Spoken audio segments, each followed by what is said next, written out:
ብልጥ የሆኑ ሰዎች የወዳቸውን በወዳቸው አድርገው ነው ወደሚፈልጉበት ግብ የሚሄዱ ሰዎች። የምታስቡትን እያንዳንዱ ነገር ለማንም አትንገሩ። እንደውም አባቶች ምን ይላሉ? አየር መንገድ እንኳን ተሳፍራ በርሜል ጉርስ ሄዳ ለመጠመቅ እድሉን እንኳን አለ። ጥቁር ክሬታ ስር የእንጨት መስቀል አለ። እሱን አፍ ውስጥ አስገብቶ ምላሱ እንዳይገባ ተከላክሎ ቀድሞ ስለሚሰማ ያበላሽባቸዋልና ዝም ብሎ ነው። እንደዚህ ውጭ ሀገር ሲሄድ ደብቆኝ ሄደ፣ እንደዚህ ሱቅ ሲከፍት ደበቆኝ ተናረና ደግ አደረጉ። እናንተም በእግዚአብሔር አምሳል እነሱ የተፈጠራችሁ አይመስላቸው እና በጣም አሳንሰው ሰው ሊያዩችሁ ይፈልጋል። ግንባሩ ተፈንካክቶ ደሙ እንትን እያለ ምናምን ነገር በዛን ሰዓት አጋንንት ላይ ሆኖ ደሜን እየጠጣ ነበር ነው ያለኝ ቃል በቃል። ሰላም ጤና ይስጥልን። በሀገር ውስጥና በመላው ዓለም የምትገኙ የቻናሌ ተከታታዮች ለዛሬም እጅግ ወሳኝ የሆነ አንድ ታሪክ ወደ እናንተ አቀርባለሁ። የዛሬው ታሪክ የደረሰኝ ወደ ደቡብ አፍሪካ ነው። በዛሬው ታሪካችን የሰዎችን ክፋት፣ የእግዚአብሔርን ቸርነት፣ የሥላሴዎችን ኃያልነት፣ የክርስቶስን ጌታነት በደንብ የምንመለከትበት ታሪክ ነው። በነገራችን ላይ ይሄንን አባባል ቃል በቃል ከዛሬው ባለታሪክ ነው የወሰድኩት። በ21 ዓመት የህይወት ተሞክሮዬ የሰዎችን ክፋት፣ የእግዚአብሔርን ቸርነት፣ የሥላሴዎችን ኃያልነት፣ የክርስቶስን ጌታነት በደንብ ተመልክቼበታለሁ ነው ያለኝ። እንደውም ናልጄ ብሎ ፈወሰኝ፣ አዳነኝ፣ ከነበርኩበት ከታሰርኩበት አወጣኝ ነው ያለው። ብዙዎቻችሁም ከታሰራችሁበት እስር ይፍታችሁ፣ ከታሰራችሁበት ከገባችሁበት ጭንቀት ያውጣችሁ ብዬ መመኘት ፈልጋለሁ። ምክንያቱም በጣም በርካታ ሰዎች በእንደዚህ አይነት የመንፈስ አሰራር እንደተያዙ ስለምናውቅ ማለት ነው። እንግዲህ በዛሬው ታሪክ በጅምላ አንድ ቤት ውስጥ ደቡብ አፍሪካ ነው ብላችሁ የተበላ የ20 ሰው እድልን የተመለከተ ታሪክ እንሰማለን። 20 ሰው አስቀምጠው ቢሊዮነር ስለሆኑ ኢትዮጵያውያን ሀብታሞች፣ ቱጃሮች እንግዲህ የራሳቸውን ኢምፓየር የገነቡ በሰው ሀገር በደቡብ አፍሪካ ያንን ታሪክ ነው የምንመለከተው በባለ ታሪካችን አማካይነት ማለት ነው። እንግዲህ በርካቶች ትደውሉልኛላችሁ በእናንተ ላይ ደረሰውን ነገር ልትነግሩኝ። ይሄም ወንድም ብዙ ጊዜ ደጋግሞ ደውሎ ሊያገኘኝ አልቻለም። በኋላ ሚሴጅ ወይም ደግሞ መልእክት ነው የላከልኝ። ከሚሴጅ ወይም ከመልእክቱ ጋር ግን አጭር የሆነ ቮይስ ሚሴጅ ልኮልኝ ነበር። ያን ስሰማ በጣም ኢምፕረስ ነው ያደረገኝ እና በጣም ባጭሩ ኦራተር ነው፣ በደንብ መናገር ይቻላል እና በሱ ላይ የደረሰውን ነገር ሲነግረኝ ላገኘው ፈለግ። ምክንያቱም ብዙዎችን ያስተምራል ብዬ ስላሰብኩ። ሰዎች ከሰዎች ህይወት አይደለ የሚማሩት። እና ስደውል አጋጣሚ ሆኖ ባለቤቱ ነበር ያነሳችው። አሁን ወጣለችኝ። እንዲደውልልኝ ንገሪው አልኳት። እንደተመለሰ ደወለልኝ እና የሚገርም ታሪክ ዛሬ ወደ እናንተ የማደርሰውን የሚገርም ታሪክ ነው ይህ ወንድም የነገረኝ። እና እንግዲህ በአንድ ወቅት የተለመደ አንድ ትሬንድ ነበረ። አንድ አካባቢ ያሉ ልጆች ጓደኛሞች የሚተዋወቁ አብሮ ያደጉ አብሮ ብዙ ነገሮችን ያሳለፉ ጓደኛሞች አንድ ላይ ተሰብስበው ወደ ደቡብ አፍሪካ የሚሄድ ወይም ደግሞ ወደ ሌላ የባህር ማዶ በጋራ የመጓዝ ትሬንድ ተለምዶ ነበረ እና ይሄም የሆነው እንደዛ ነው። እንግዲህ ይሄ ባለታሪካችን ተወልዶ ያደገው ለጋራ አካባቢ ጨርቆስ ነው። ጨርቆስ ልጅ ነው።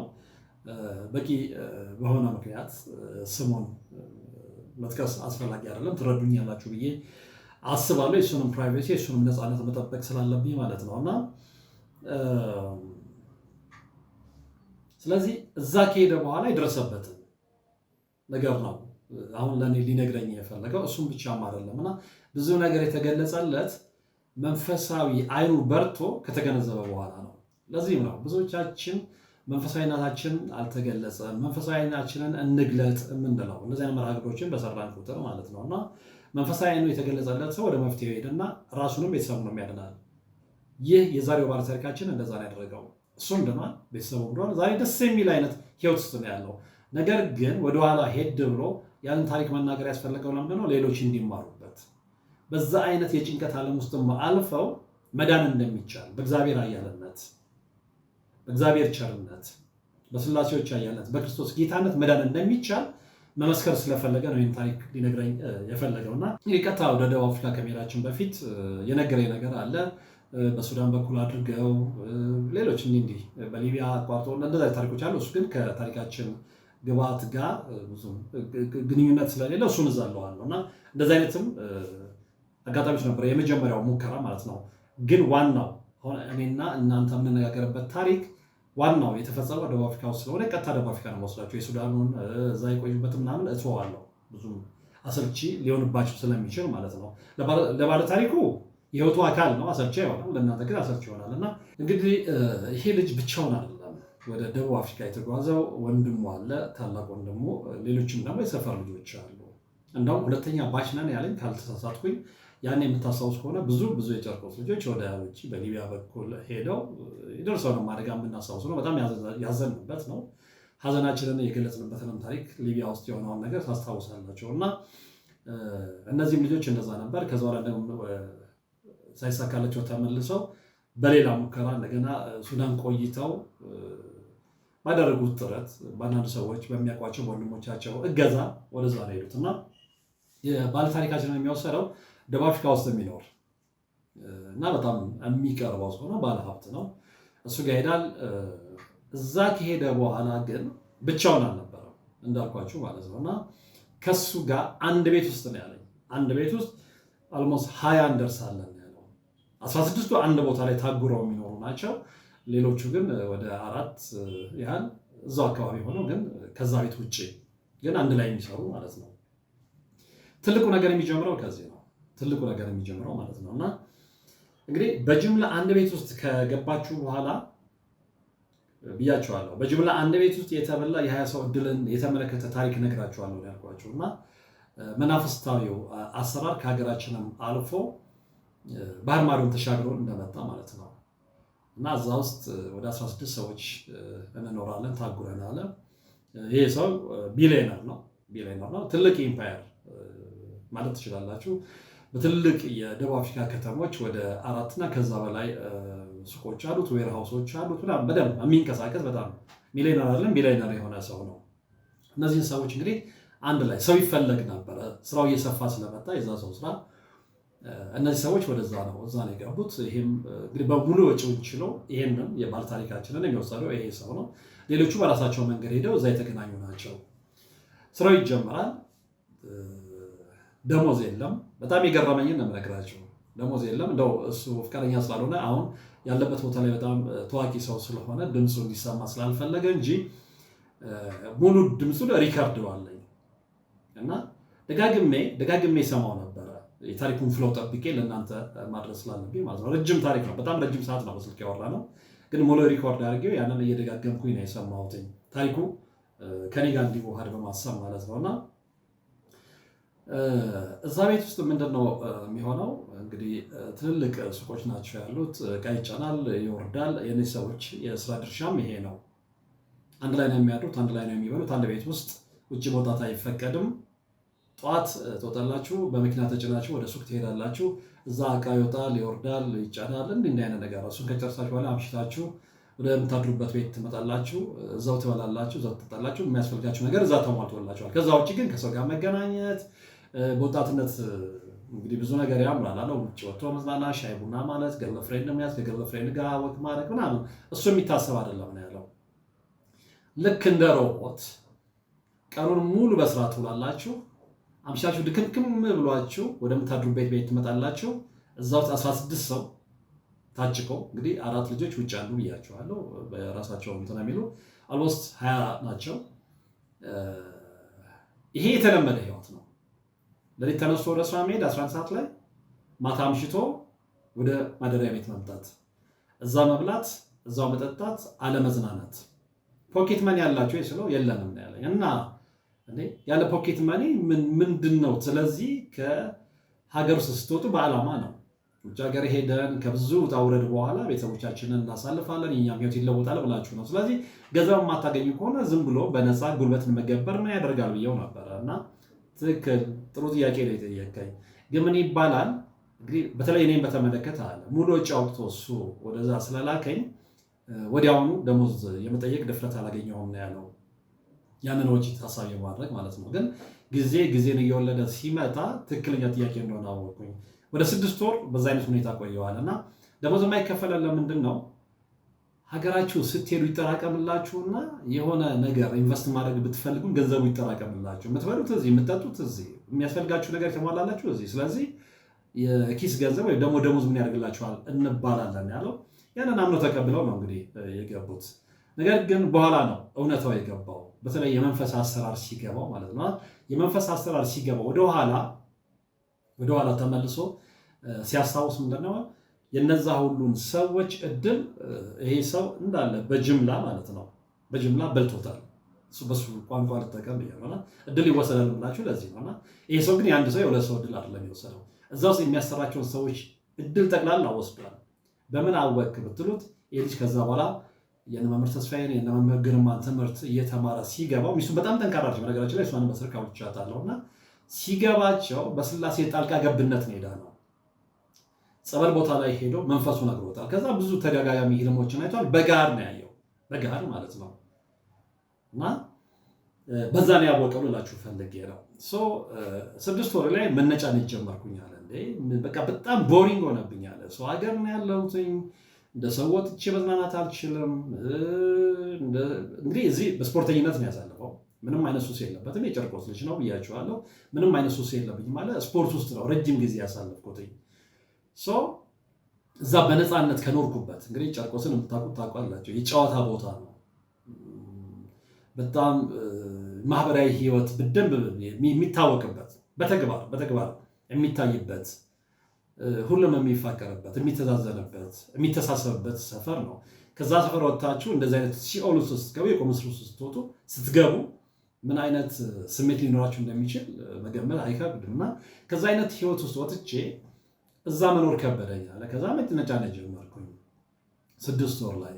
ከዛ የተሰጠኝ መልስ ይሄ ነው፣ ነቸኩላል አርፈህ ስራ፣ ገንዘብ ይጠራቀምልህ እንዲህ አይነት ነገር እና አንዳንዴ ካርድ መሙላት ወደ ሀገር ቤት መደወል ስትፈልጉ ካርድ ስትሞሉ በክሬዲት ታስሞሉና ይታስብላል። ከደሞዝ የሚቆረጥ እየተባለ ይመዘገባል።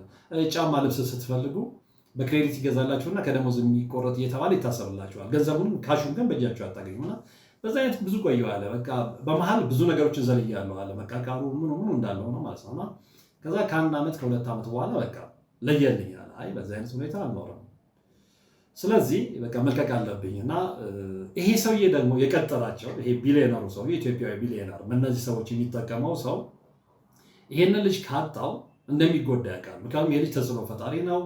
በዛ ላይ ደግሞ እዛ ቦታ ላይ የገባው ዝም ብሎ አይደለም፣ ትልቅ ድርጅት ነው። ይሄ ቢሊዮነር ያለው ሼር ሆልደሮች አሉት፣ ከእሱ ጋር የሚሰሩ ሰዎች አሉ። ስለዚህ ሲያስገቧችሁ በደንብ ማንነታችሁን አይተው ነው። ይህም ሰው ማንነቱን ስለሚያውቀው ከልጅነቱ ጀምሮ ነው ያስጠጋውና ጨዋ ነው፣ ስፖርተኛ ነው፣ ሱስ የለበትም። ስለዚህ እንደ አህያ እንደሚሰራለት ያውቃል። እነዚህ ሰዎችም የሚፈልጉት ያንን ነው። የሚገርም እንደዛ ኢትዮጵያዊ እሱ ብቻ አይደለም፣ በርካታ ኢትዮጵያኖች አሉ። ስለማይነገር ነው ስለማይነገር የሰውን እድል ቅርጥፍ አድርገው በልተው እንደዛን ሰዎች በቃ እድሜ ልካቸውን የሚያሰሩ ማለት ነው። እና ይሄንን እውነት የምታውቁ በእናንተም ላይ የደረሰ በዙሪያችሁ ያለውን ነገር የምታውቁ ደቡብ አፍሪካ ውስጥ ያላችሁ ሰዎች ብትነግሩኝ ደስ ይለኛል። እና ተጨማሪ ታሪክ ብትነግሩኝ ማለት ነው። እና ብዙዎች በዛ አይነት መስመር ውስጥ እያለፉ እንደሆነ ይሄ ባለ ታሪክ ስለነገረኝ ማለት ነው። ከዛ በኋላ ግን ምንም ማድረግ ስለማይችል የኔም ወንድም እዛ ነበር አለ። እኔ አሁን ከወጣሁኝ ወንድሜ ይዤበት ልወጣ ነው አለ። እኔና ወንድሜ ከወጣን ደግሞ ሌሎቹም ሊወጡ ነው። በዛን ሰዓት ግን አለ በራሴም ጉልበትም ቢሆን ከተማውን ተለማምጬዋለሁ፣ ከሰዎች ተዋውቄያለሁ። ስለዚህ ከተማውን በደንብ አውቄዋለሁ፣ መውጫ መግቢያውን ሁሉ ተለማምጬዋለሁ። ስለዚህ አሁን በራሴ መንገድ በግድም ማለት ነው እንጂ ከማንም ጋር እንድትገናኙ አይፈቀድም። እንደውም የሚገርም አለ ያሁኑን ባለቤቱን ያገኛት እዛ በሚሰራበት ሰዓት ላይ ቅርብ ጊዜ ነው የመጣችው አለ። መታ እህቷ ጋር አርፋ ካርድ ነው ምናምን ልትገዛ ስትወጣ ነው ኖርማሊ እንትን ያላት ማለት ነው የተገናኙትና የተዋወቁት ሰው። ከዛ በኋላ ምንድን ነው የሆነው? ከእሷ ጋር እንኳን ነፃ ጊዜ ለማግኘት ነፃ የሆነ ጊዜ ለማግኘት ያለውን እድል መጠቀም ነበረበት። በኋላ ግን ምንድነው ከእሱ ጋር ሲያዩት በቃ ኖርማሊ ጓደኛ የሚተዋወቅ ሰው እንደዛ ስለቆጠሩ ብዙም ጫና ሊያሳድርብኝ አልፈልግም፣ ጫና ቢያሳድርብኝም ደግሞ ውጤቱን ያውቀዋል አለ። ከዛ በኋላ ግን ለምንድን ነው የምትወጣው? ልክ እንደዚህ ጫናው በቃ እኔ መውጣት እፈልጋለሁ፣ ራሴ መቻል እፈልጋለሁ ምናምን ከፈለግ ዝም ብለህ መሄድ ትችላለህ አለኝ አለ።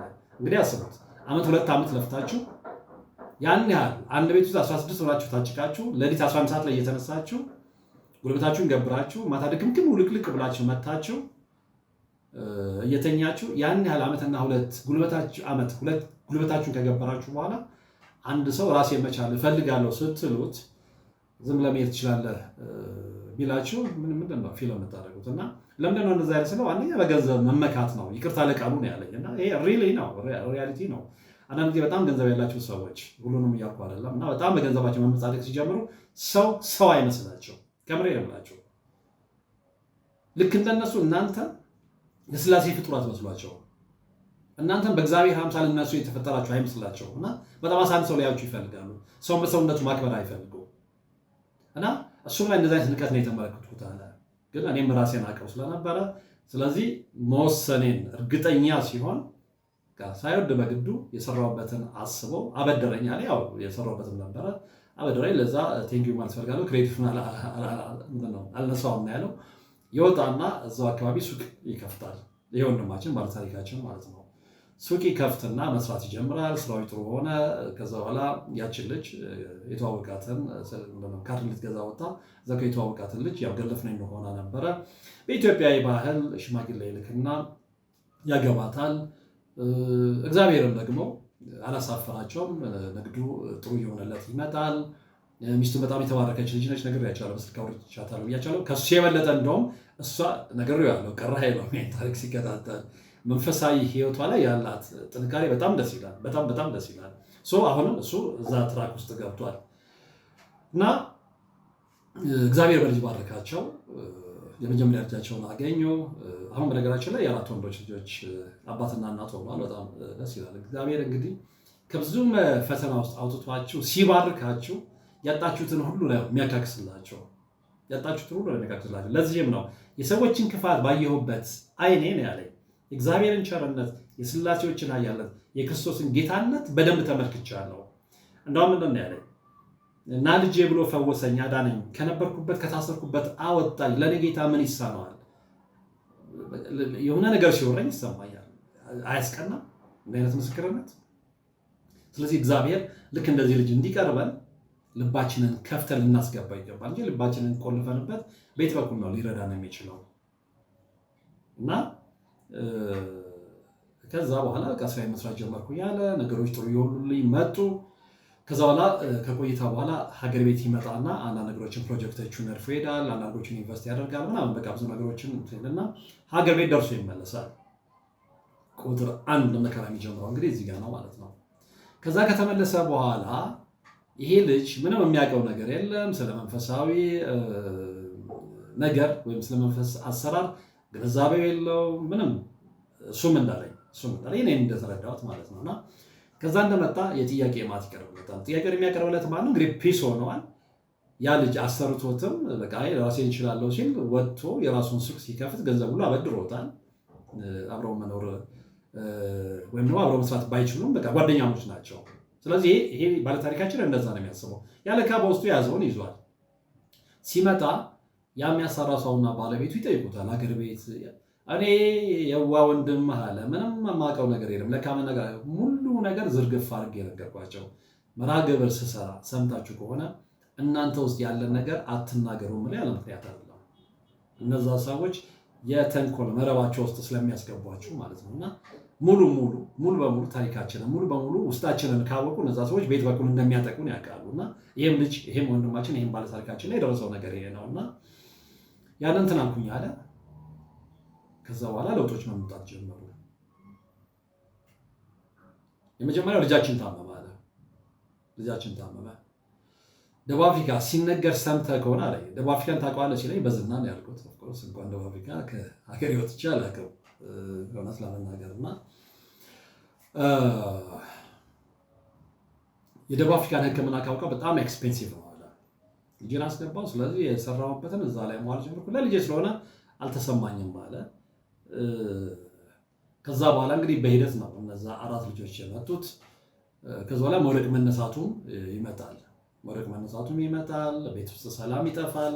እንደውም ሚስቱ በጣም ጠንካራ ስለሆነች ማለት ነው ሰው እየተከታተሉ ከእነሱ ከስር የሚያደርጉትን ያደርጋሉ እነዛ ሰዎች ማለት ነው። እያንዳንዱን ነገር እንግዲህ እድላቸው ሲታሰር በልብሳቸው በምግባቸው በምናምን ነገር አይደለም። ስለዚህ ሰውን ሳትጠረጥሩ በየዋህነት ስትቀርቡ ቤት በኩል መርዙ ይዞ እንደሚመጣ አታውቁም። እና ይሄም ባለታሪካችን ላይ የሆነ ይሄ ነው። እና ከዛ በኋላ ስራው የሚገርም እኔ በጣም ስራ የነበረው የኔ ሱቅ አንተ የምትለው ነገር አለ አለኝ። እንደው አንዴ መርሃ ግብር ላይ ስትሰራ ሰምቻለሁ። አንዳንዱ ቤት ዝም ቢወረው አንዳንዱ ቤት ገበያ ያለው እንደምትለው የኔም እንደዛ ነው የሆነው አለ። እዛ ጋር ይዘልና እዛ ጋር በጣም ስራ ሲኖር የኔ ጋር ጭር ማለት ጀመረ አለ። ስለዚህ የሰበሰብኩትን ገንዘብ ለሕክምና ለልጅ ሕክምና ማውጣት ጀመርኩኝ። ከዛ በኋላ መኪኖች ሁሉ ገዝቶ ነበረ። በነገራችን ላይ ስራው በጣም ጥሩ የሆነለት ሲመጣ መኪኖች ገዝቶ ነበረ። ነገሮች በጣም ተስተካክለውለት ነበረ። እንዲህ አይነት ነገር ከዛ በኋላ መኪኖች መበላሸት ስለ ደግሞ ዝም ብሎ መበላሸት አይደለም ማለት ዛሬ ይሰራል፣ እሱ ላይ ጨምራ ሌላ መኪና ገዛ ላይ ያም እንደዛ ይሆናል። በቃ ምስቅልቅል ህይወት ማለት ነው። ይሄ የሆነ ምንድን ነው አገር ቤት መጥቶ የወጣነውን ውጥን እዛ ሄዶ ከተናገረ በኋላ ነው። ሰዎች የምታስቡትን እያንዳንዱ ነገር ለማንም አትንገሩ። እንደውም አባቶች ምን ይላሉ? እቅዳቸውን የምትናገሩ ከሆነ ሰይጣን ቀድሞ ስለሚሰማ ያበላሽባቸዋልና ዝም በሉ ነው የሚሉት።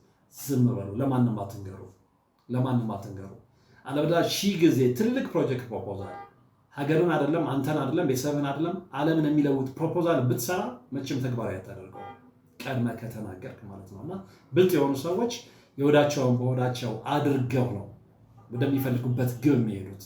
ብዙዎቹም የሚሳካላቸው ለዛ ነው። ዝም የሚሉ ሰዎች የትም ቦታ ላይ ሲንቀሳቀሱ ከሀገር ውስጥ ወደ ውጭ ሲወጡ የሆነ አዳዲስ ፕሮጀክት ሲሰሩ ኢቨን ለቤተሰቦቻቸው ለወንድም ለእህቶቻቸው ለእናት ለአባቶቻቸው የማይናገሩ አሉ።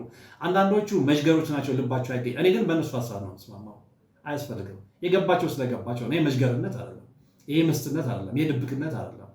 ልቡ አይገኝም። የሆነ ነገር ሲያደርግ እንደዚህ ውጭ ሀገር ሲሄድ ደብቆኝ ሄደ፣ እንደዚህ ሱቅ ሲከፍት ደበቆኝ እንትን አለ ምናምን ደግ አደረጉ። በዚህ የክፋት ዓለም እንዴት ብዬ ነው የማቅደውን ነገር የምነግርሽ እና ከዛ በኋላ ምን ብዬ ልንገርህ አለ። ከዛ በኋላ ወጥቼ ፓርኪንግ ላይ በቃ ማምሸት ሁሉ ጀመርኩኝ አለ። ነግሬሃለሁ፣ እኔ ስፖርተኛ ነኝ። ከስፖርት ውጭ ምንም አይነት ሱስ የማላቅ ሰው ነኝ።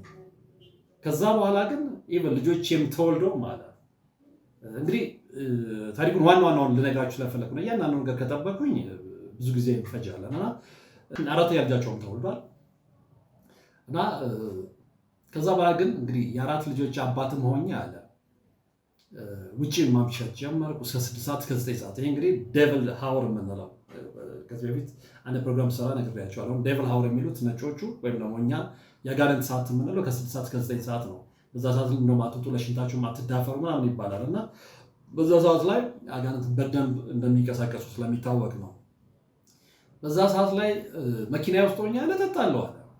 በቃ ዝም ብሎ መጠጣት ነው አለ። እጠጣለሁ፣ የማልቅመው ሰውዬ መቃም ጀመርኩኝ። እልም ብዬ ሱስ ውስጥ ገባሁ። ከዛ በኋላ ጥንብዝ ብዬ ቤት ሄዳለሁ። መከረኛ ሚስት አለች፣ ትቀበለዋለች። እሷ ግን እየገባት መጥቷል። በቃ በተንኮል ህይወታቸው አቅጣጫውን እየቀየረ እንደሆነ ገብቷታል። የሚገርምህ ወርቅ አፈራሁ። የሚገርምህ አንድ ጊዜ ስልኬን እንደዚህ አጠገብ ያስቀምጨው መኪና ውስጥ አለ እየጠጣሁኝ ለካ ኦን ሆኖ የእሱ ምስል ወደ ባለቤቱ ፎርዋርድ ሆኗል። በጣም በሚገርም ሁኔታ ማለት ነው። እኔ እንደተላከም አላውቅም። እሷ ትደነግጥና ደውላ የት ነህ ትለዋለች። እሱ ጋር የተላከው የእሱ ምስል ምን እንደሆነ ታውቃላችሁ? ግንባሩ ተፈንካክቶ ደሙ እንትን እያለ ምናምን ነገር። በዛን ሰዓት አጋንንት ላይ ሆኖ ደሜን እየጠጣ ነበር ነው ያለኝ ቃል በቃል። ይሄ ለአንዳንዶቻችሁ ለደነዘዛችሁ ተረት ነው። ይሄ ግን የሆነ ታሪክ ነው እየነገርኳቸው ያለው። በወንድማችን ላይ በባላ ታሪካችን ላይ የሆነ ታሪክ ነው እየነገራችሁ። በኋላ አንደርስታንድ ያደረኩትኝ እሱን ነው ያለኝ። ላይ ቁጭ ብሎ አጋንንት ደሜን እየጠጣ በጣም ትደነግጣለች። የትና ምናምን ትለዋለች። ከዛ ላይ ያለበትን ቦታ ይነግራታል። እዛ ትሄድና ያው የተደጋገመ ታሪክ ነው። መልሳ ወደ ቤቱ ግን ሁለቱ ሲገናኙ ፎቶ ላይ እንዳየችው ምንም አልሆነም። የተጫጫረ ነገር የለም ምን የለም። አጋንንት እንዲቀልድባቸዋል። አንድ ጓደኛ እና ወዳጅ አለኝ ጣሊያን ይኖር የነበረ አይ ቲንክ አሁን በመሃል ብዙ ጋፕ ስለተፈጠረ ስላላገኘሁት እንግዲህ ጣሊያን ይሁን አዲስ አበባ ይሁን አላወቅኩም። አዲስ አበባ የሆነ ያለ ይመስለኛል። ዳንኤል ይባል ይሄን ታሪክ ከሰማ ያስታውሰዋል። እና አሁን በጣም ጠንካራ ልጅ ነው መንፈሳዊ ህይወቱ ላይ እና ጣሊያን ሲኖር የገጠመውን ታሪክ ሲነግረኝ እኔ መጀመሪያ እንግዲህ በዚህ አይነት ታሪክ ላይ ብዙ ሰርቻለሁ። ማመን ሁሉ ከብዶኝ ነበረ። እየሆኑ ልናምናቸው የሚከብዱን ታሪኮች አሉ ልላችሁ ፈልጌ ነው። ሴጣን ሚስቱን ተመስሎ ይሸውደው ነበር። የሚስቱን እናት መስሎ ይሸውደው ነበር። ዳኒን ነው የምላችሁ። ይህንን የምንጋችሁ ለምንድን ነው? ይህንንም ልጅ ዲሲቭ ሲያደርገው ሲያታልለው ወይም ሚስቱን ሲያስደነግጣት እሱ ገብቶታል። እላዩ ላይ ሆኖ ደሙን እየጠጣ ስለሆነ ግብር ነው የሚፈልገው። የተደረገው መንፈስ በእነዛ ሰዎች ቢሌራ የምትሏቸው ሰዎች የተደረገውን ነገር ሴጣንና እነሱ ናቸው የሚያውቁት። ስለዚህ ሚስቱ ወይ ደንግጣ አደጋ ውስጥ እንድትወድቅ ወይ እንግዲህ በዛን ሰዓት ላይ የልብ በሽተኛ ብትሆን ሊሆን የሚችለው ነገር አስቡ። 4 ልጆችን አስቀምጣችሁ ስንገናኝ ምንም ነገር የለም አለ። ቤት ገባሁኝ በቃ አለፈ። ይሄ ነገር እየተባባሰ መጣ። የሚገርም አንድ ቀን አለ እንደዚህ ሲጠጣ አምሽቶ እሱ ነው ባለቤቷ ነች የነገረችኝ። መሀል ላይ እሷም እየገባች የሆነውን ነገር ትነግረኝ ነበር እና መጥቶ ልክ እንደገባ ግዙፍ ማለች ስፖርተኛ ስለሆነ እነዚህ ኮሪደር ላይ ይወድቃል። ልክ እሷ ልታነሳው ስትታገለው ይኸውላችሁ የሴጣንን ክፋት ነው የምነግራችሁ። ምላሱ ታጥፎ ምላሳችሁ ታጥፎ ውስጥ ከቀረ ትሞታላችሁ። እኔ አንድ ወዳጃችን ፒያሳ ላይ ሞቷል። ምላሱ እንግዲህ በወቅቱ ራሱን ስቶ የሚያላቅቅለት ስላላገኘ ወይም ከዛ ውስጥ ጎትቶ የሚያወጣ አንዳንድ ሰዎች እንደዛ የሚያጋጥማቸው ሰዎች እንደዛ ሆኖ እግዚአብሔር ሲጠብቀው ግን እግዚአብሔር የልቡን የዋህነት ያወቀው እግዚአብሔር መስቀሉን እንደዚህ በጥቁር ክሬታ ስር የእንጨት መስቀል አለ። እሱን አፍ ውስጥ አስገብቶ ምላሱ እንዳይገባ ተከላክሎለታል። እግዚአብሔር እዚህ ድረስ ይጠብቀናል። ከዛ ላይ እንደምንም ያው ታላቅቅለታለች፣ ወደ ህይወት ይመለሳል። በዚህ አይነት ሁኔታ ያሉ ሚስት እየሰገደች በመቁጠሪያ እየቀጠቀጠች እየጸለየች ታለቅሳለች እና መጨረሻ ላይ አለቀስኩኛለች። በሰው ሀገር ውስጥ እነዚህ ልጆች ይዘን እየለፋን ሰው ጋር አልደረስም እና ስላሴዎች እባካችሁ ቤት ውስጥ ያለውን ቋጠሮ ፍቱልኝ ብላ ነው ያለቀሰችው። ያንዳንዱ ሰው ጸሎት ያስቀናል። ወዲያውኑ የደረሰላት የሚገርማችሁ ልክ ሐምሌ 7 ነው ይህንን ያደረገችው። ሐምሌ 7 ይሄን አድርጋ በወር ውስጥ ነሐሴ ላይ ሄዶ ተጠመቀልኛለች። ሄዶ ተጠመቀልኝ። ልክ ሲጠመቅ የሆነ ነገር እየገባው መጣ። ከዛ በኋላ እሷን እየተከተለ እሱም መጠንከር ጀመረ። መጸለይ፣ መስገድ፣ በመቁጠሪያ መቀጥቀጥ። ከዛ በኋላ የነ መምህር ግርማን የነ መምህር ተስፋዬን ትምህርት ሆን ብሎ ሲሪየስሊ መከታተል ጀመረ። ከዛ በኋላ ነገሮች እየተፈቱ መጡ። ከዛ በፊት ግን እንዳልኳችሁ በጣም ብዙ እንትኖች ነበሩና በአመቱ ሁሌ ሐምሌ 7 እንግዲህ ስላሴዎች ሲከበሩ እንዲህ ስትለው ምክንያት እየፈጠረ አይሄድም። እሷ እንትን አትልም። 400 ምናምን ኪሎ ሜትር ርቀት እነሱ ካሉበት 400 ምናምን ኪሎ ሜትር ርቀት ላይ ነው ቤተክርስቲያኑ ያለውና እሷ ትሄዳለች ልጆቿን ይዛ። የሆነ ሰዓት ላይ ግን ከተጠመቀ በኋላ በአመቱ ማንም ሳይጠይቀው ራሱ ቤተሰቦቹን ጭኖ እየነዳ ነው ሄደው። ይሄ እግዚአብሔር ታምር ነው። ሄደ። እዛ ደርሶ ከመጣ በኋላ ሌላ ሰው ማለት ነው። ከዛ በኋላ ህልሞች ማየት ይጀምራል እና አንዴ ተኝቼ አለ አንድ ሰው ይመጣል። እማቀው ሰው ነው አለ። ይሄ የሚያሰራው ሰው ማለት ነው። ይመጣና አጠገቤ ቆሞ ከፊት ለፊት ይመለከተኛል። አይ በቃ ይሄን ሰው እንግዲህ ለምን ነው መንገድ ዘግቼበት ነው ምናምን ብዬ ትልስም እዛኛው የአራት የአልጋ ጠርዝ ይመስለኛል አለና አልጋ ቆሜ ተስም የዘጋሁት መስሎ ነው መንገድ ስቀይዝ ይመጣና አጠገቤ ለምን መንገድ ትዘጋብኛለህ? ለምንድን ነው አንተ መንገዴ ላይ የምትቆመው ይለኛል አለ። ምን ማለት ነው? ለካ ሁሌ ይሄ ልጅ የራሱን ስራ ሲሰራ ያኛው እሱንና የእሱን መሰሎች እድል የቀማው ሰውዬ ሁሌ እነሱ ጋር እንዲሰሩ ስለሚፈልግ የዚህ ልጅ ሱቅ መክፈት አልተመቸውም። የዚህ ልጅ ሱቅ መክፈት የእሱን ሀብት እንደሚቀንስበት አድርጎ ነው የሚያስበው። ስለዚህ የዚህ ልጅ ሱቅ መክፈት ለዛኛው ለቢኔሮ ምንድነው የእሱን መንገድ መዝጋት ነው እና ለምን መንገድ የተዘጋብኛል ይለዋል። በኋላ ነው የልጅ የገባው መንፈሳዊ ሕይወቱ ላይ እየጠነከረ ሲመጣ ማለት ነው። በቀንም ያገኘዋል። ሲያዩ ይደነግጣል። ይኸውላችሁ እናንተ ላይ ክፋት ያደረጉ ሰዎች፣ እድላችሁን የወሰዱ አእምሯችሁን የሰርቁ ሰዎች ሲያገኟችሁ ያለምንም ምክንያት ሲበረግጉ ትመለከቷቸዋላችሁ። ይሄም ልጅ እንደዛ ነው እዚህ ሰውዬ ላይ ተመለከተው። በኋላ እየገባ ይመጣል። የበለጠ መንፈሳዊ ሕይወቱ ላይ እየጠነከረ ይመጣል። ፋይናሊ ምንድን ነው የሚሆነው? ይህንን ሁሉ ፕሮሰስ ካለፈ በኋላ በጣም እየጠነከረ ሲመጣ ኦፍኮርስ ብዙ ነገሮችን አጥቷል። በጣም ብዙ ገንዘብ ይዞ ነበረ። በጣም ያ ሁሉ ዶግ አመድ ነው የሆነው። አንዳንዱ ሰው ቢሆን ራሴን ካልሰቀልኩ ይላል አይደል?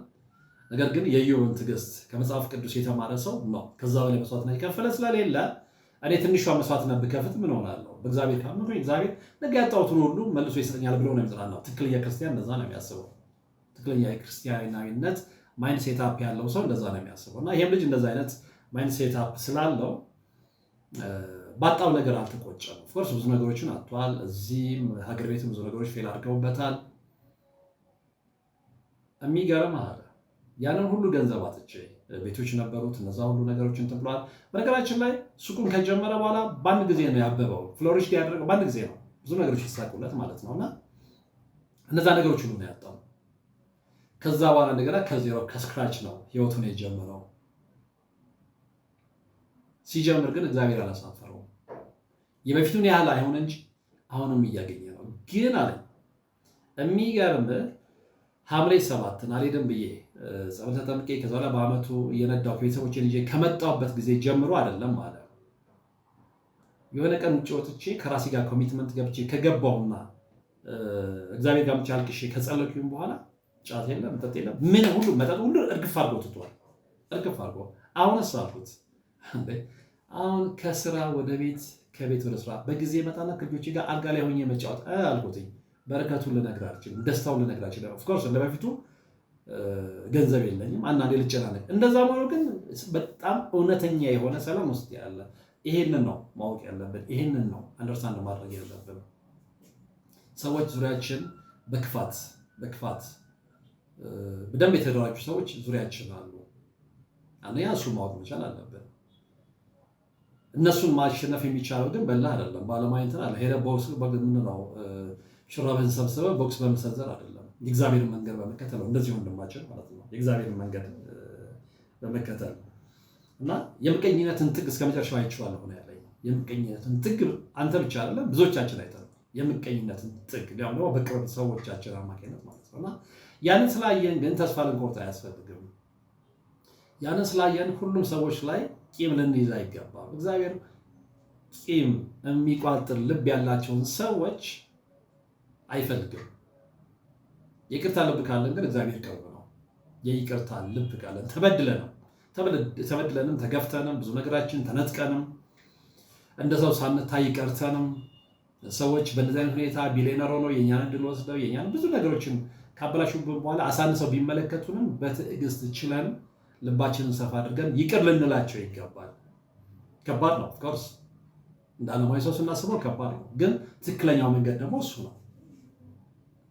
ይሄ ልጅ እነዚህን ነገሮች ሁሉ በማድረጉ አሁን ቤተሰቡ ተባርኮ እንግዲህ የአራት ልጆች ጤነኛ ልጆች ወንድ አባት የመጀመሪያ ልጁ ነበር። እግዚአብሔር ይመስገን ተችሎታል። አሁን ደስ በሚል ፍቅር ተከባብረው እየኖሩ ነው። ከመቼውም ጊዜ በላይ እግዚአብሔር በረከት ቤት ገብቷል አለ። እግዚአብሔር የተመሰገነ ነው። ከመቼውም በላይ ስላሴዎች ቤቴን እየጎበኙ ነው አለ። ከዚህ በላይ ምን ይፈልጋል? ይህ ሁሉ የመጣው ግን ዝም ብሎ አይደለም። ይህንን የምነግራችሁ ለምንድን ነው? በእሱ አይነት ስቃይ ውስጥ ያላችሁ ሰዎች አላችሁ። ከዛ መውጣት የምትፈልጉ ከሆነ ሳታወላውሉ የእግዚአብሔርን ደግነት፣ የእግዚአብሔርን ቸርነት፣ የስላሴዎችን ኃያልነት፣ የክርስቶስን ጌታነት በአንደበት አይደለም፣ በቲዮሪ አይደለም፣ በተግባር አምናችሁ ተቀበሉና እናንተ ተግባር ያድርጉት። ለውጡን ታያላችሁ። ለዚህም ነው ምሳሌ የሚሆኑ ሰዎችን አምጥቼ እነሱን ህይወት የምነግራችሁ። ይቻላል። አፕ ኤንድ ዳውን ቢኖረውም ፈተና ቢኖረውም ይሄ ልጅ እኮ ፈተናን አልፎ ነው ዛሬ የተስተካከለ ደስ የሚል ሰላማዊ ህይወት ውስጥ እየኖረ ያለው። ደስ የሚል ሰላማዊ ህይወት ውስጥ ነው ያለው። እንደውም በነገራችን ላይ ያው ይሄ የግል ፕራይቬሲ ስለሆነ ፎቶዎቹን ልኮልኝ አይቻቸዋለሁ። ደስ የሚል የሚያስቀና ቤተሰብ ካባቸውን ለብሰው ቅዱስ ቁርባን የተቀበሉበትን ልጆቻቸውን በነጭ ልብስ ሰብስበው በጣም ነው የሚያስቀናው። በጣም መንፈሳዊ ቅናት ያሳድራል። በርክተው ደስ የሚል ቤተሰብ አንድ ላይ ሆነው ሰላም የሰፈነበት የሁላችሁም ህይወት በተለይ የጨለማ ህይወት ውስጥ በመናፍስት ስራ ተይዛችሁ የጨለማ ህይወት ውስጥ ያላችሁ እንደዚህ አይነት ብርሃናዊ ህይወት እንዲሰጣችሁ ከልቤ ነው የምመኝላችሁ። ምክንያቱም ብዙዎች እያለቀሳችሁ ትነግሩኛላችሁ፣ ደውሉኛላችሁ። አንዳንዴ ጆሮዬ እስኪግል ድረስ ሰማችኋለሁ። ሳይሰለቸኝ ቀርቶ አይደለም። ሳይሰለቸኝ ኤሴንስ ምንድነው? የእናንተ ታሪክ አይደለም የሚሰለቸኝ። እንደ ሰው ሲደክማችሁ አንዳንዴ አእምሯችሁ ሁሉ ይዝላል። አእምሯችሁ ሰውነታችሁ አይደለም አእምሯችሁ ይዝላል። እና በዛ ሰዓት ላይ የሚያሳድረው ተጽዕኖ ታውቁታላችሁ። ያንን ለማለት ነው እንጂ የእናንተ ነገር ይሰለቸኛል ብዬ አይደለም። ይሰለቸኝማ እንደዚህ አይነት መርሃ ግብርም አልሰራም። ግን በጣም የምናደድበትን ነገር ልንገራችሁ። እንደ አይነት መርሃ ግብር ለሰዎች እየሰራችሁ ሰዎች መልሶ የእናንተ መርሃ ግብር አይሰሙም። እዛ ላይ በደንብ እንግዲህ በግድ መወቃቀስ ስላለብን ማለት ነው። 79,000 ምናምን ሰብስክራይበር አለኝ፣ እግዚአብሔር ይመስገን በእናንተ ድጋፍ ነው። ግን ከ79,000 ምናምን ሰብስክራይበር የኔን ፕሮግራም የሚያየው ቁጥር በጣም ያናድዳል፣ ያበሳጫል። 79,000 ሰው እንኳን ባያየው የዛ ግማሽ የሚሆነው ምክንያቱም አንድ መርሃ ግብር በሰራውና በለቀቅኩኝ ቁጥር ኖቲፊኬሽኑ ወይም ደግሞ ማስታወቂያው እነዛ ሰዎች ሰብስክራይብ ያደረጉ ሰዎች ጋር ሁሉ ይሄዳል። ስለዚህ ከዛ ውስጥ ግማሹ የማያየው ለምንድን ነው? ስለዚህ እንደዚህ አይነት ታሪኮችን እንወዳለን፣ እንደዚህ አይነት ታሪኮች ያስተምሯል የሚሉት ውሸት ነው እንጂ የ79 አይደለም። የ70,000 እንኳን ግማሽ 35,000 ነው። ስለዚህ አንድ መርሃ ግብር ቢያንስ 30 እና 35,000 ሰው እንዴት አያየው? ያው ሰው ሰብስክራይብ አድርገው ተከትሏቸው። ምክንያቱም ሰብስክራይበር የሚጠቅመው ለዛ ነው፣ ኖቲፊኬሽን እንዲደርስ ለማድረግ ማለት ነው። እና በዚህ አጋጣሚ ሰብስክራይብ አድርጋችሁ ፕሮግራም ማትከታተሉ ሰዎች መውቀስ ስላለብኝ ነው። ችግር ካለ በመርሃ ግብሩ ላይ በይዘቱ ላይ ችግር ካለ ልነጋገር እንችላለን። ሰው ነኝ፣ መንገልጽ እችላለሁ፣ ላጠፋ እችላለሁ። ይሄ ትክክል አይደለም ብትሉኝ ብትወቅሱ ልመለስ እችላለሁ። እና ይሄ ምንድነው ቤተሰባዊነታችን በበፊት መልኩ እንዲቀጥል ብዙ ተመልካቾች እንዲኖሩኝ ይፈልጋለሁ። ምክንያቱም ለፍቼ ደክሜ ብዬ ነው ወደ እናንተ ማቀርበው እንጂ ዝም ብዬ እንዳመጣው አይደለም። መዘጋጀት አለና ያም ድካም ግምት ሊገባ ይገባልና እየተነጋገረን እየተባቀስን ቤተሰባዊነታችን ግን ይቀጥላል። ምክንያቱም ቁጥሩ እንዲበዛ ስለምፈልግ፣ የሚከታተሉኝ ሰዎች ቁጥር እንዲበዛ ስለምፈልግ፣ ብዙ ሰዎች መቀየር፣ መለወጥ፣ መማር ስላለባቸው እና ወደ ታሪኩ ስመልሳችሁ እንግዲህ ይሄ ሰው ከዛ አይነት የሰይጣን ክፋት ከዛ አይነት የጓደኝነት ክፋት እንግዲህ በጣም የቅርቡ ሰው ነው ይህንን ያደረገው እና አሁን እሱ ድኖ ተፈውሷል። ግን አለኝ ሰዎች ማወር እንዲገነዘቡ የምፈልገው አለ አንድ ቤት ነገር ያለው 16 ነበርን። ከዛ ደግሞ በቅርብ ርቀት ላይ ከኛ ጋር የሚሰሩ 4 ሰዎች 20 ሰዎች። ይሄ ሰው የ20 ሰዎችን እድል ነው የበላው። ከነዚህ ውስጥ አለ እርግጠኛው የምነግርህ የኔን ወንድም ጨምሮ ሀገር ቤት እንኳን ተመልሰው አልተሳካላቸውም ማለት አልተሳካላቸውም። አብዛኞቹ እንደውም አንድ ሰው በስም ነግሮኝ በጣም ደንግጫለሁ። እዚህ ጋር በጣም ታዋቂ ሰው ብሎን አልነግራችሁም። ያ ሰው ኢትዮጵያ ውስጥ በጣም ትልቅ ስም ነበረው፣ ትልቅ ዝና ነበረው። ነገር ግን ከነሱ ጋር ደቡብ አፍሪካ ሄዶ ከነሱ ጋር የሚሰራ ልጅ ነው። እሱ እድሉ የተቀማ ነው፣ እድሉ የተበላ ነው። ኢትዮጵያ ውስጥ በጣም ስም ያለው ነው እንዴ፣ የተጨበጨበለት በርካታ ኢትዮጵያኖች በፍቅር የሚወዱት ከነበረው ሙያ አንጻር ማለት ነው። ያ ሰው ምንም የለውም፣ ከሽፎ ነው የቀረው። ዓለማዊ ነገር ላይ ቢሆን በዓለማዊ ነገር ትመልሱታላችሁ። ይህንን የመንፈስ አሰራር ግን እንዴት ይግባል? እንዴት እንቀበለው? ብዙዎቻችን አሁንም ደንዝዘናል። ችሎታ ያለው የሰው ፍቅር ያለው ብዙዎችን መለወጥ የሚችል ሰው እድሉ ስለተቀማ አእምሮ ስለተወሰደ ግን ለራሱ መሆን አቅቶት በሰው ሀገር እየተጉላላ ነው የምላቸው። ስለዚህ ብዙዎቹ ተመልሰዋል አለ። እነዚህ አሁን 16 ኦልሞስት 20ዎች እንግዲህ አንድ ቤት ውስጥ ከሆነ የ20 ሰው እድል ነው የበላው። 16ታችን አንድ ቤት፣ 4ቱ በቅርብ ርቀት ግን አንድ ቦታ ላይ የምንሰራ አይደል ያለው። አብዛኛው ማለት ትችላለህ የኔን ወንድም ጨምሮ አሁንም ድረስ አልተሳካላቸውም። የሆነ ነገር ያስባሉ፣ ፉርሽ ይሆናል። የሆነ ሰው ነገር ያቅዳሉ፣ ፉርሽ ይሆናል። ሁሉም ሰው እንግዲህ መንፈሳዊ ጥንካሬው አንድ ላይ ሆን ይችላል እና ለምን አንተ ጠንክረህ መለውጥን አታሳየዋቸውም ወይ ስላቸው፣ ያው ሁሉም ሰው ጥንካሬው አንድ አይደለም። ይሄ ነው ሊገባን ይገባል የምለው ለዚህ ነው። ኤሊ ስለገባው እግዚአብሔር ይመስገን ጥሩ ጠንካራ ሚስትም ስለሰጠው መስመሩን አስተካከለ። ነገር ግን ረዳት አጥተው እንደዚህ አይነት ነገር የሚነግራቸው አጥተው ምን ያህል ሰዎች ለሰው የሚተርፉ ሰዎች ከሽፈው ቀርተዋል። ለዚህም እኮ ነው እዚህ ጋር ቁጭ ብዬ እንደ ቁራ ምጮኸው። ሌላ ጊዜ ሁሉ የምንደምላችሁ ማለት ነው እንጂ ርዕስ ጠፍቶ አይደለም፣ ኢንተርቴንመንቱ ላይ ርዕስ ጠፍቶ አይደለም። ግን አሁን ይህንን ሰው ብነግራችሁ በጣም ትደነግጣላችሁ። እና እንደዚህ አይነት ሰዎች ሲከሽፉ እሱ ብቻ አለ ማንም ሰው እንዲከሽፍ አልፈልግም። ማንም ሰው ታዋቂ ሰው ስለሆነ ታዋቂ ሰው ስላልሆነ አይደለም። ማንም ሰው እግዚአብሔር ጥሩ የሆነ አእምሮን ፈጥሮ ሰጥቶት በሰዎች ተንኮል ያንን አእምሮን አጥቶ ሲሰቃይ ማየት አልፈልግም። ይሄ ሁሉ የርኩስ መንፈስ አሰራር ነው። አንድ ነገር ልንገራችሁ፣ በጣም ያዘንኩበት ዛሬ ይህንን መርሃ ግብር ስሰራ አብሮ ስለሚሄድ ነው። እንግዲህ የሰዎችን ክፋት ነው የምነግራቸው።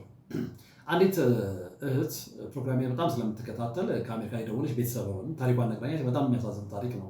እሱ ራሱን የቻለ ነው። ባለቤቷ የውጭ ሀገር ዜጋ ነው። እሱም በመንፈሳዊ አሰራር የሚሰቃይ ነው። አልጋ ላይ ነው። እሱን ዘጋ ታስታመማለች። እዚህ ጋር ደግሞ ልጇ እንደዚሁ አይነት የአእምሮ ችግር ያለባት ልጅ ነች። ስለዚህ በርሜል ቅዱስ ጊዮርጊስ መላክ እፈልጋለሁ ብላ ከልጆቹ ጋር ተነጋግሬ በራሷም ውጭ ቢሆን እሷን የሚጠብቅላትን ልጅና እችን ልጅ እዚህ መጥተው በርሜል ጊዮርጊስ እንዲሄዱ ነገሮችን እያመቻችንላቸው ነበሩ። ስለዚህ እኔ አገር ሰላም ነው ሄደዋል ብዬ ነው ያሰብኩት። ስራ እየሰራሁ 4 ሰዓት ነው 4 ሰዓት ከምናምን ተደውለልኝ በረራ ሰዓታቸው ቀራለ ቼኪንግ ታይማችሁ ግን ቀደም ብላችሁ ሂዱ ብያቸው ነበረ እና አረ ችግር ተፈጥሯል አለች። ይዛት የምትሄደው ልጅ ምንድን ነው ስላት እዚህ ጋር እንደዚህ ያው የአእምሮ ችግሯ ተነስቶባት እንትን ስለሆነች አትሄጂም ተብላለች። እንዴት እንዴ? ከዛ እስኪ አንድ ሰው አገናኝ ያልኳት ከአየር መንገድ ሰዎች አንድ ሰው አገናኝች በትህትና አናገረች። እንዲህ ነው ስለ እውነታቸው ነው። አየር መንገዶቹ እውነታቸውን ነው። ለካ ቀድመው የአእምሮ ህሙም መሆኗ ተነግሮ መርፌ ተወቅታ አንዳንዶች እንትን ብለው ዶክተር መብረር ትችላለች ሲል እንደዚህ በእንቅልፍ እንትን እዛ ድረስ እንደዛ ነበር ፕሮሰሱ። እኛ ያንን አላወቅም። ልጇ ዝም ብላ ነው ሄደችው። እዛ ስትሄድ አይ ቲንክ በጠበጠች መሰለኝ ይዛ የሄደችውንም ልጅ ካልመተዋለች ያንን ሲያ አየር መንገዶች አይሆንም። አውሮፕላን ውስጥ ገብታ ሌሎችን ልትበጠብጥብን ትችላለች። ስለዚህ አይቻልም ነው የተባለው። ይሄ ሁሉ የሆነው ለምንድን ነው? እች ልጅ ፎቶዋ ተልኮልኛል። በጣም ደስ የምትል ቆንጆዬ ልጅ ገና ልጅ የሆነች ይሄ ሁሉ ነገር የመጣባት ምንድነው? አገባሻለሁ ብሎ ፕሮሚስ ገብቶ ህይወቷን ባበላሸ አንድ ተራ ሰው አምሶ ይሄንን ስል በጣም አዝናለሁ።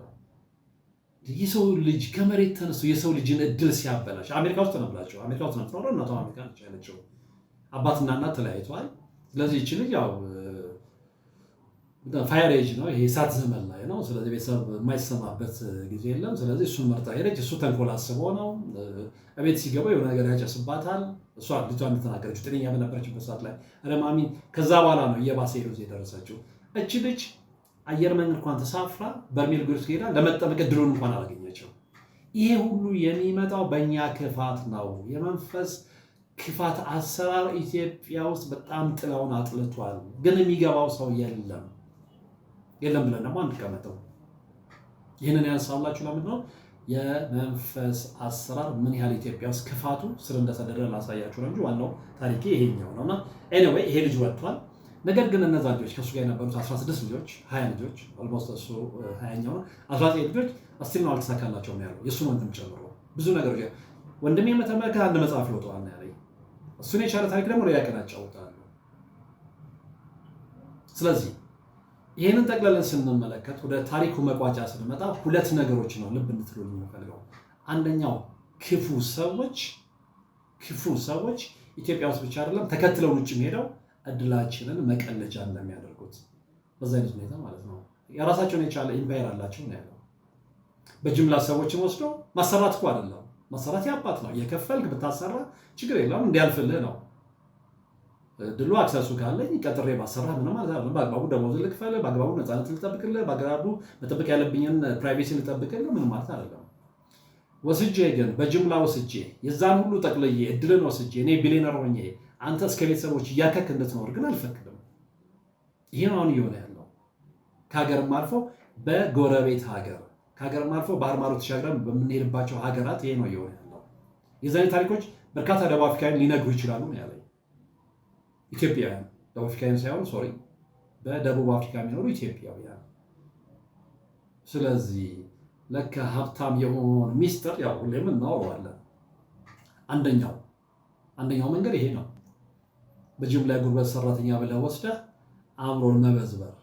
እግዚአብሔር ከእንደዚህ አይነት አደጋ ይሰውረን እና ግን ምንድነው አንደኛው ይሄኛው እንዳለ ልነግራችሁ ፈልጌ ነው። ሁለተኛው ግን በምንም አይነት አደጋ ውስጥ ሆናችሁ እግዚአብሔር የሙጥኝ የምትሉ ከሆነ ተመልሳችሁ ወደ ሰላም ህይወታችሁ ተመልሳችሁ ወደ በረከት ህይወታችሁ ልትገቡ እንደምትችሉ እንደው ዋናው ማስመር የምፈልገው እሱ ነውና ከዚህ ወንድማችን ከዚህ ባለ ታሪካችን ታሪክ መማር ትችላላችሁ። እሱም ያለኝ ይሄንን ነው።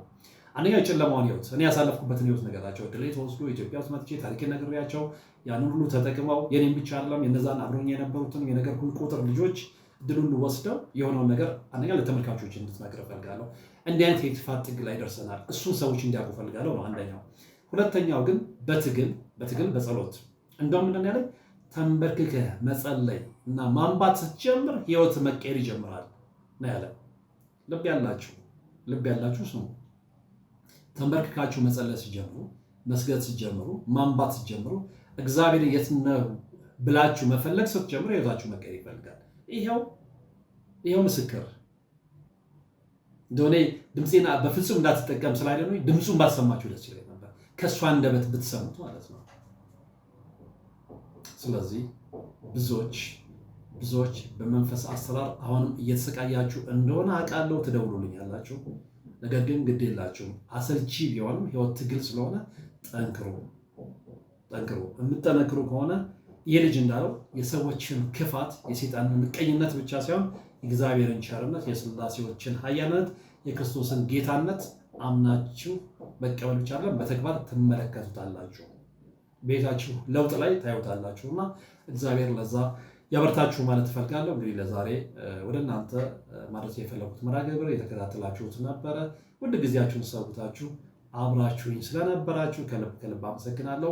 የተመልካች ቁጥር ማነስ ያሳስበኛልና አደራ ይህንን ፕሮግራም እያንዳንዳችሁ ይህንን ፕሮግራም ያያችሁ ለምሳሌ 2000 ሰው ለሚያውቀው ለ4-5 ሰው ሼር ያደርግ፣ ያጋራ፣ እንማማርበት፣ ሰዎችን ነፃ እናውጣበት። እንደዚህ አይነት ነገር መኖሩን እንኳን የማያውቁ አሉና እንዲያውቁ አድርጓቸው። ይህንን አደራ ማለት ፈልጋለሁ። አስተያየትና ሀሳብ ካላችሁ በሀሳብ መስጫው ሳጥን ውስጥ አስቀምጡልኝ። ሌላው ዋናው ግን እንዲህ አይነት በጣም አስተማሪ የሆኑ ታሪኮች ካሏችሁ አድርሱ፣ መልሼ ወደ እናንተ አቀርባለሁ። ሌሎች ይማሩበታል። ምናልባት የምትችሉ ከሆነ ግን ያን ያህል የእናንተ ታሪክ በግንባር ቀርቦ በድምፅ ቀርቦ መናገር ተጽዕኖ የማይፈጥርባችሁ ሰዎች ከሆናችሁ በድምፃችሁ የምትችሉ በአካል በመልክ እየታያችሁ ብንማማርበት ብዙ ሰዎች እንለውጣለና እሱም ላይ ትኩረት ብታደርጉ ደስ ይለኛል። ስለዚህ ታሪካችንን መናገር እንፈልጋለን። ከኛ ታሪክ ሰዎች ይማሩ የምትሉ ካላችሁ ቤታችን ክፍት ነው። የኔ ቤት የእናንተ ቤት ነው እና ያንን መናገር እፈልጋለሁ። በድጋሚ ለነበረን ቆይታ ከልብ አመሰግናለሁ። በቀጣይ በሌላ መርሃ ግብር የምንገናኝ ይሆናል። እስከዛው ግን በያላችሁበት ሰላም